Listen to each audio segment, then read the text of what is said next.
quickly, let me take off with justice. From inception, a lot of persons felt it was a mistake at conception. Was it deliberate? Was it an omission? Was it ignorance regarding the fact that the issue of non-gas flaring was not captured?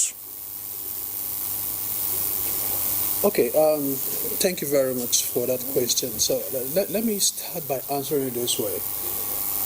Previously, previous government allowed the producers to eliminate gas flaring in their oil and gas operations and activities. And the goalposts keep shifting from one year to the other, including increasing gas flare penalty that never saw the day of light. Now, government in its wisdom, and again, you recall that Mr. President just came back from New York some days back at the 74th session of the United Nations General Assembly, where he vehemently clearly stated that he's with world leaders in terms of climate change issue. Now, the whole world is looking at every issue around global warming and climate change, and you cannot gloss over that. And gas flaring is a key contributor in that space. So, Mr. President, when he attended the COP21 in 2017, made a commitment as part of our national determined contribution to say he will be part of those that will reduce gas flaring, and he's going to include that as part of the national determined contributions. Now, coming back to your question, oil companies were asked to do that, and the goalposts keep shifting. Now, irrespective of the fact that we still flare gas, and over the years we've had some form of decline, so it's not all gloom and doom, but the volume of gas flaring is still worrisome. Now, why did I say this? Way back in 2001, we were flaring over around 50% of the gas that we generated in this country.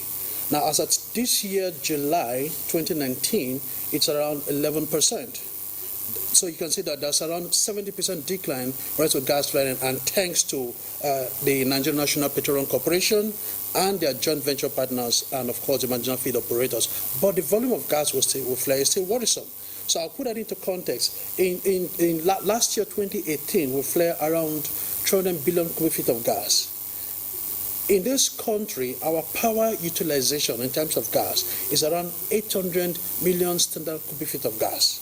And yet, as a country, on a daily basis, we flare over 800 million standard cubic feet of gas, which means we could double our power generation, and which means putting more energy into the country to spark up industry and business activities. Our domestic industrial utilization is around 450 million standard cubic feet of gas.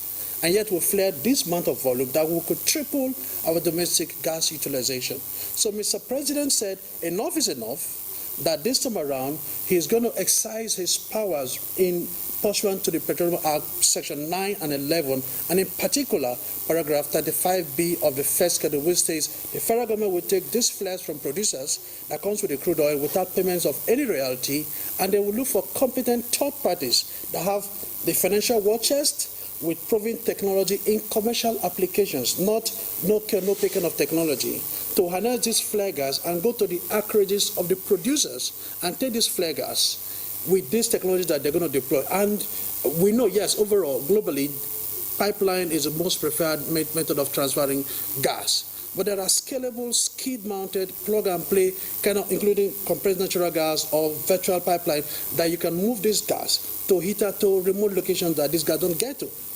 And that's what the NGSCP is out to actualize. So on a daily basis for the past 60 years, we've been wasting this gas. It's been causing environmental issues, health issues, and there's a social cost to it. So that has been a major concern for every human being. And remember, air pollution is detrimental to human health. The United Nations has said over 600,000 people die annually in Africa as a result of air pollution. And gas flaring is one of the key drivers. Okay. Now, I want to let you know that Nigeria alone, we contribute over around 40% of the gas flare in Africa. Okay. Are we the only country in this world, in the continent? So that's a big problem. Okay. So the federal government has taken this step to say enough is enough. And so we came up with Mr. President now came up with a new regulation, which is called the Flare Gas Prevention of Waste and Pollution Regulations 2018, to underpin the implementation of the Nigerian gas flare commercialization.